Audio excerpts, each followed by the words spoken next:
announced my season-ending injury. That was a bad day. This is a better day. Great to see everybody. Thanks for coming out. I know that Mr. Alexander announced the other day that on February 2nd we're going to be retiring Yao Ming's jersey. It's going to be a very special time for the organization. It's going to be a very special time for our fans here, for the city of Houston, and our fans all around the world, certainly in China. With Yao here tonight with the Shanghai Sharks, it's been a great week with the team in town, with the coaches, having an opportunity to kind of interact with our coaches and learn a little bit more. We're also very proud of the fact that the Shanghai Sharks are here playing an NBA team for the first time in the United States. And we would think of nothing more suitable than for the Houston Rockets to be hosting that game for a team owned by Yao Ming, our native son. And as he mentioned so eloquently in his Hall of Fame speech, a native Texan and a Houston Rocket for life. So we're very proud of that, and we can't wait for the future. And I know everybody is here to talk to Yao, and we'll be taking questions now if you have an opportunity. Yao, can you talk about what it means to you to Sorry. talk about what it means to have the jersey retired here to you? It just happened too soon for me, first of all, and there's nothing I think there's something you cannot dream of, and really I appreciate everything Houston did for me and opportunities for me to come over here to play my career here since I was 22, since I was drafted. And honestly, my first day, even my last day in Houston before I retired, that I cannot thinking what I can have today. But like I said in the Hall of Fame speech, that I'm a people from here, and we're grateful forever. What does it mean to have your jersey up there, your name with Calvin, Hakeem, Rudy, Moses, people like that? I said this before, but again, that so many nights when I walk through that court, or I play on court, that I look up to those jerseys. I felt that those jerseys are spirit up there, represent the team of Houston in here. And those jerseys are honor, and those jerseys are our motivation for us to continue to play hard like today. And I'm the honor can be there almost every week. And I hope, what I had to my career here is something meets the expectation of fans want. Yeah, you mentioned the last time we were in this room, announcing your retirement. Those are negative memories. Well, what are the best memories? Yeah, there's still a retirement too. Yeah. What are the best memories you have when you come back?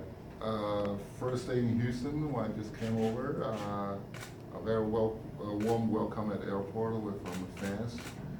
That's something really surprised me and almost made me cry. And that night, for the first time, Steve Francis and Christina Mobley introduced me in the Compact Center. I remember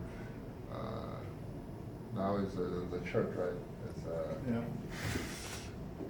And also when we make the playoffs for the first time, and we play with Tracy McGrady and Dikembe Shane, all those guys. We play hard on the court and make a joke and laugh in the locker room. All maybe we frustrate together. That's all memories that stay with me for a lifetime. 然后你觉得今天你的鲨鱼队跟火箭队要打，对他们来有什么好处？你要不要讲？ Do you want me to do that in English too? You want to translate it? With sunshine. Basically, with your Shanghai Sharks playing the Houston Rockets tonight, what do you think the experience are going to get out of this? Well, I just say that to Daryl on the way here. That's maybe coach should only put 4 guys on court against us. But obviously, that NBA is NBA represent the best basketball in the world here.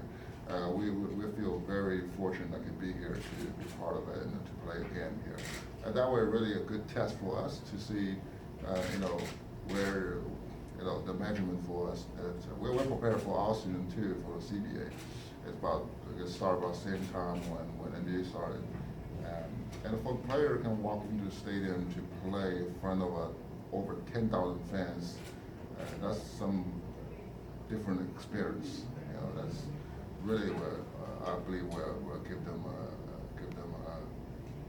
big test. I remember my first time walking to NBA stadium to play. Okay, maybe I should not use that. It's definitely will help a player getting into the next level in their mental. There's a lot of correlation between basketball in China and the Rockets. Can you kind of give us a feel for that? How, for instance, you got the Sharks here today, the Rockets are going to China on Tuesday, you're coming back in February. Is it a very close relationship, or what kind of relationship is it between basketball fans in China and this team? It's not about how close, it's how natural it is. It's a very nature relationship. It's not like how close or how far. It's bound together by the time already. I think, and just to, at that point, Yao and I have been talking to a few people, and the first time he watched basketball was Hakeem Olajuwon playing against Patrick Ewing in the finals. And then when we drafted him, it's been this natural kind of integration between fan bases, between Houston and Shanghai, the Rockets and the Chinese people. And we were the first team to play the China games in 2004 when we went over with Yao, and just the opportunity that we've looked at it is really, this is an extension of our fan base that will always be a part of who we are, because Yao is going to be a part of who we are for the next 50 years of Rockets basketball. Certainly Mr. Alexander has such great regard and great respect for Yao and for the Chinese people and our Chinese fans, that we always look for opportunities to continue our direct interaction with our fans in China. So, when we had an opportunity, like when Yao and I spoke this spring about the Sharks coming over, there wasn't hesitation. It was a natural progression of, sure, it makes a lot of sense, because we're always going to have that relationship where we can help each other continue to get better and help each other continue to grow the game. I love the way Yao put it. It's a very natural, symbiotic type of relationship that's grown organically over the last 15 to 25 years. Yeah, you remember your first days, first game as an NBA player. What do you imagine this would be like for your players, their first NBA game against these guys?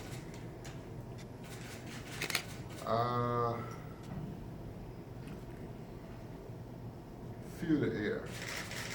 Go to feel the air. I remember the air that day when running into the stadium in Annapolis, play for Rocket. And yeah, there's something really can stay for a long time. The memory, You talked about your first day coming here, and to be here now, you and Tad talking about a natural relationship and everything that's going on between this organization and China. Could you ever even imagine that on that first day? What were your expectations?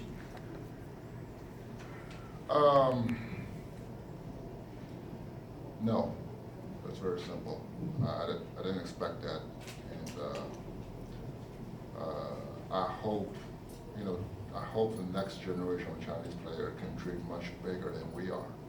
As a first wave of a player come over, including Wang Zhizhi and Guo. We, as a past generation, that we came here wish to play in the rotation, play maybe 10, 20 minutes on court, hopefully, and maybe can be part of the team, can play, can test ourselves, our limits. But I wish the next generation of a player anywhere, I don't know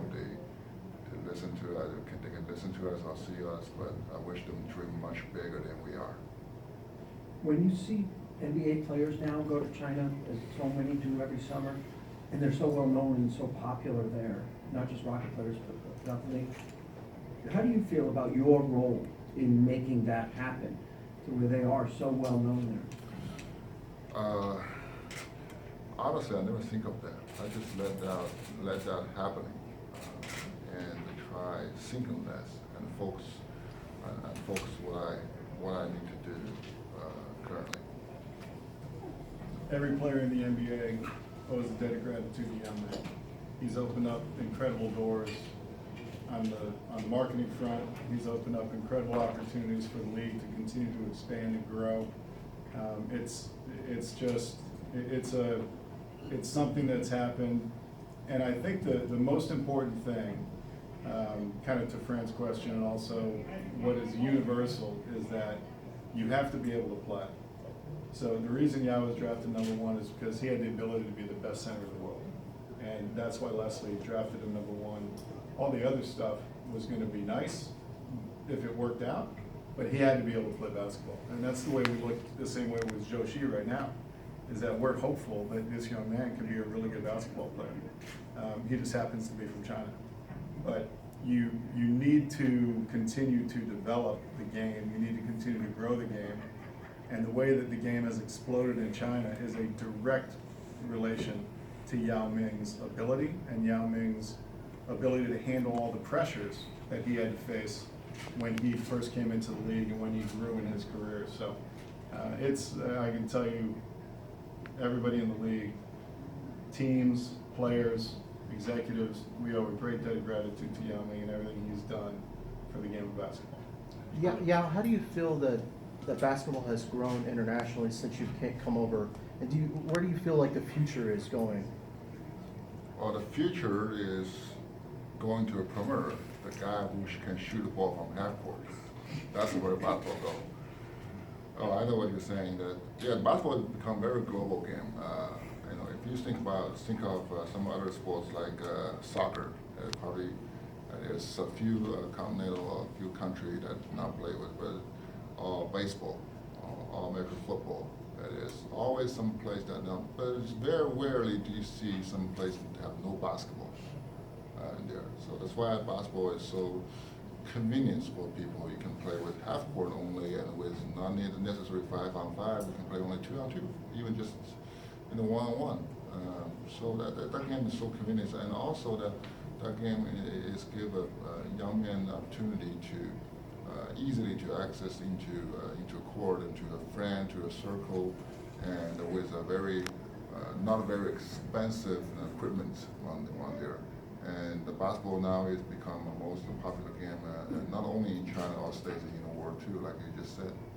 姚明，你曾经是火箭队的球员，然后你的现在周琦也被选入火箭队，然后你的球员吴冠希也在火箭队的发展联盟打，所以你对于这个未来火箭队和中国的这种互动有什么看法？Yao used to be the player in Rockets, and Zhou Qi was selected by Rockets, and your player Wu Guanxi was also playing for Rockets D-League before. So what are you seeing in the relationship between Rockets and your team in future growth? It's all you, it's your press conference.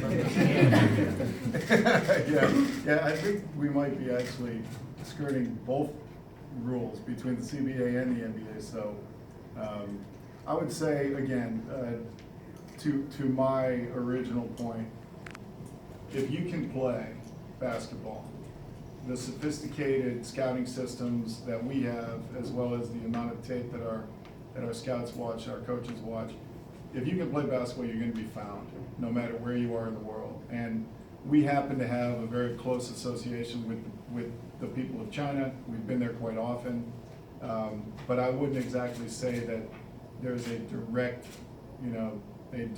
line that we have from the Chinese perspective of just drafting Chinese players. We're just looking for players who can really become great basketball players. And I know that Yao's hope, and what he's been working so closely on, is helping develop the national team, helping bring better players and systems into the CBA. And we're hopeful that if there are little things that we can do like this game here to raise awareness of the ability for the Sharks and raise awareness for their players, then we like to play our part. But yeah, you got anything else? You already covered everything. Wow. How about one more? Anybody have one more? Yeah, most people are not fortunate to see the amount of Chinese kids in China and overseas, the amount of Rockets jerseys, the amount of other NBA teams jerseys that they wear. How would you say the Rockets organization has had an impact on the youth of China and other countries? Well, you have to, you remember a couple years ago, and not just a couple, more than a couple, I still remember those numbers. Ray come out from, my friend told me how many fans follow the Rockets broadcasting in China. And one of the highlights is when I played against the E for the first time in Toyota Center, they said there's about 200 million 200 million. Watch that game at 8 o'clock in the morning. 8 o'clock in the morning. I mean, that is the impact. That is the impact. And I believe those kids, there's one of the kids, or maybe two, or maybe a dozen of the kids who is sitting there and watch the TV will become a great player, just like, back to 1994, while I was sitting right in front of TV watching Kim Olajuwon play against Patrick Ewing. Mm-hmm. That's kind of a tradition we're passed on, and I believe that kind of impact is what the Rockets bring to China. And on February 2nd, we're hoping that the timing of the event is really designed to make sure that we have the maximum impact globally so that people can recognize Yao in the manner that he should be recognized, and that someday possibly one of those kids who are going to be watching live in China, and we're hoping to get 300 million people as opposed to 200 million, will realize that if I work and I play well, someday I can too make it to the Hall of Fame and get my jersey retired by the NBA team. And that's for any kid all over the world, but specifically the people that he's really giving hope and inspiration to in his home country. So thank you everybody for being here. Enjoy the game. Thank you. Okay.